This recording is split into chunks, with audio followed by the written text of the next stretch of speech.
L'histoire de la médecine n'est pas faite que de succès. Elle est aussi marquée par des erreurs reconnues aux conséquences humaines graves.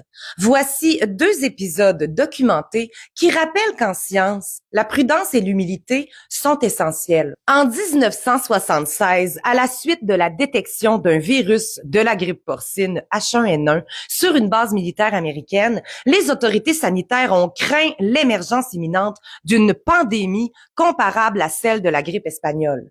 Sur la base de ce scénario effrayant, une campagne de vaccination massive a été lancée aux États-Unis, puis rapidement suivie par le Canada.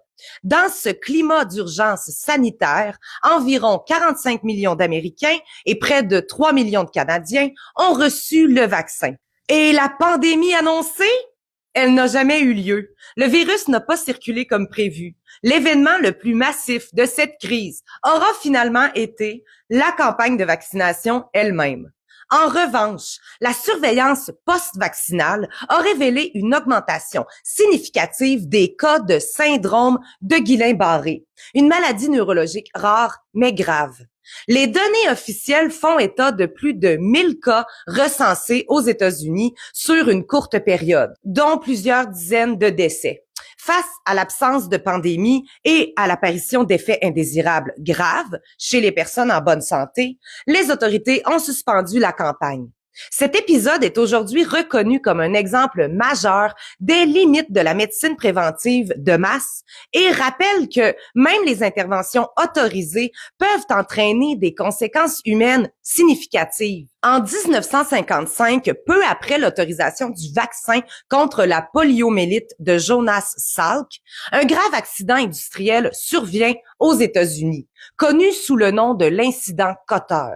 La compagnie Cotter Laboratoire, l'un des fabricants autorisés du vaccin, a mis sur le marché des lots insuffisamment inactivés. Le virus de la polio était encore vivant. À l'époque, le poliovirus humain était cultivé en laboratoire sur des cellules prélevées dans les reins des singes, plus précisément les macaques. Ce virus, qui aurait dû être entièrement inactivé avant l'injection, est resté vivant dans certains lots défectueux. Autrement dit, des enfants ont reçu par un acte médical censé les protéger un poliovirus actif cultivé sur des tissus animaux. Résultat, environ 200 000 enfants ont reçu ces doses. 40 000 ont été infectés par le poliovirus. Au moins 10 enfants sont morts et plus de 200 ont souffert de paralysie sévère et ont dû être placés dans des poumons de fer pendant des semaines, des mois et parfois pour le reste de leur vie. Pour ces familles, le drame a été d'autant plus violent qu'il provenait d'un acte médical censé protéger. Le programme de vaccination a été immédiatement suspendu, puis profondément révisé. Ces cas sont aujourd'hui reconnus comme des erreurs médicales majeures, rappelant que même les interventions autorisées peuvent avoir des conséquences humaines irréversibles. Et n'oublions pas, ce que l'on appelle aujourd'hui le passé était à l'époque présenté comme sûr et nécessaire. Ce que nous vivons aujourd'hui deviendra, lui aussi, l'histoire, avec ses conséquences.